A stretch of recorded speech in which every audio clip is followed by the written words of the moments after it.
Kuringana na Minista wa UGITIRI wa THIINI KIPCHUMBA Murkomen, thirikari nĩ ĩguũkĩirwo kũrĩ na maabitha matigire wĩra maraingĩrania na ũteti wa gũkĩrĩra honge cia ũgitĩri, ũndũ ũrĩa augĩte thirikari ndĩkunĩra ritho.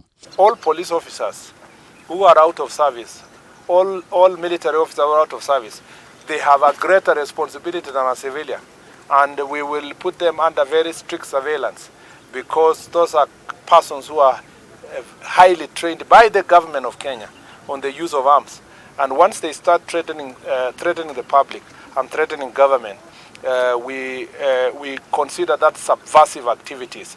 Murkomen narĩtio thutha wa gũikio ngono kwa mũmbirarũ wa tene Patrick Osoi ũrĩa ũcukĩirwo gũthondeka gĩkundi gĩa Fighting Brutality and Impunity kana FBI kĩrĩa gĩkuruhanĩtie Patrick Osoi na Jackson Kuria kana Cop Shakur arĩa marĩkĩtie gũikio ngono. We know they are establishing a military wing of their political activities.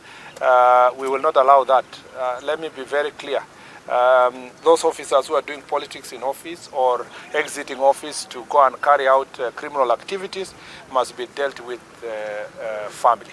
Murkomen ningĩ nĩokĩrire kanjũ ya mawakiri LSK ikundi cia gũtetera ihoto cia mũingĩ na atongoria a mũng'ethanĩro arĩa okĩrĩire nĩ kũregana na thitango cia ũtoi magoti-inĩ makĩria kũrĩ ekwĩrwo arĩa maikirio ngono hĩndĩ ya mĩrũrũngano ĩrĩa yacũngĩrĩirie hathara. Any person who has organized these acts of terrorism, burning police stations, burning vehicles, burning courts, burning supermarkets, we continue to insist that those are acts of terror.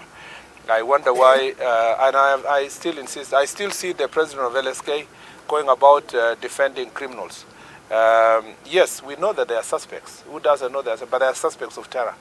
And we are not relenting on that fact that those people deserve to be charged for acts of terror. Gũkĩrĩ o ũguo thutha wa maabitha na INPR kũragwo mwena wa Mukogondo, Murkomen augĩte maabitha mbirarũ na KFS nĩ megũtabania birigiceni ya hamwe kũmbuthĩra mĩito ya mahiũ. That corner is our remaining challenge, and I assure the people of Laikipia and the country that concerted effort, multi-agency together with KDF and Kenya Forest Service, we will take over Mukogondo Forest that has been occupied for many years and has been used to as a safe haven for criminals to attack people in Laikipia and also in Meru side, because that is the source of the problem. Handũ-inĩ ha Kameme TV rĩtwa rĩakwa nĩ Mwaura wa Ndũng'ũ.